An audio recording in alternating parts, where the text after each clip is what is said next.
তখন উনি সাজিয়ে পাঠিয়েছে, যে যেরকম কর্ম করেছে সেই অনুযায়ী পাঠিয়েছে। ওই যে সাজাবে, যখন এই সাজাবে একটা অন্য মূর্তি ধারণ হবে কি একদম সাজাবার সময় নানা রকম দুধ ট্রেতে সব জিনিসগুলো নিয়ে সাজাবে তো, সাজাবে তো, যেন কেউ যেন সাজাবে না, সাজাবে। তা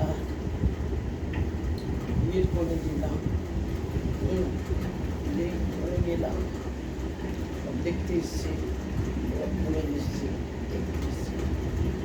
তা ওটার সময় থেকে বলছি বাবা কি সুন্দর দেখতে, কত সুন্দর নয়, সুন্দর দেখতে না, এমনি জানে সুন্দর নয়, কি সুন্দর দেখতে জানে। সেটা সুন্দর করে রেখে দিয়েছে, লোকের চোখ তো বেঁধে রেখে দিয়েছে।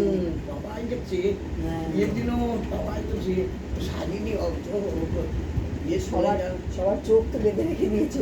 হ্যাঁ সাজেছি। আর বলছে সব যখন শ্বশুরবাড়ি গেছি বলছে দেখো কি সুন্দর দেখতে, কি সুন্দর সুইতা সেনের মতন দেখতে দেখতে। তখন বাবা বলছি, মনে মনে করছি আমরা সুইতা সেনের বাড়ি আর আমাদের বাড়ি এক পাশাপাশি, বালিগঞ্জে থাকতাম, বালিগঞ্জে তো আমাদের নিজস্ব বাড়ি, সুইতা সেনের বাড়ি ওখানে। সুইতা সেন আমার সঙ্গে অনেক, তখন উনি অনেক বয়স হয়েছে, এই তখন ছোট, তখন 18 বছর বয়সে বিয়ে হয়েছে।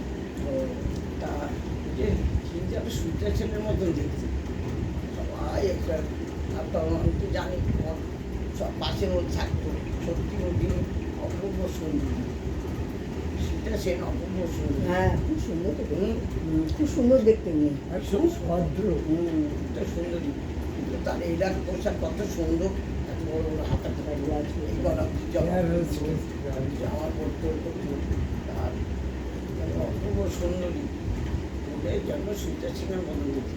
আমাকে যদি সাজিয়ে দিত তো একটা পেগ নিয়ে এসেছিল,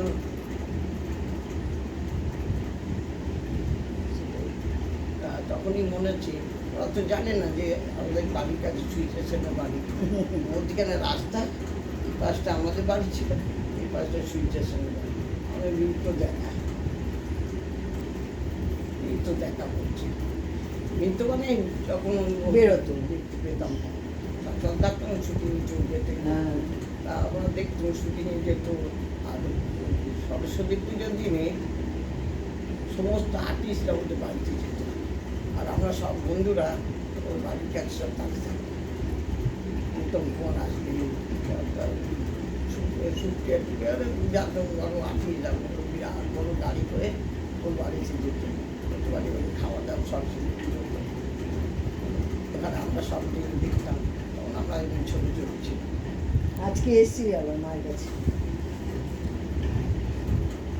সেটা কী হয়েছে, মানুষের বাড়ি আসছে মা আমি আজকে চলে যাবো তাড়াতাড়ি, আজকে তাড়াতাড়ি চলে যাবো।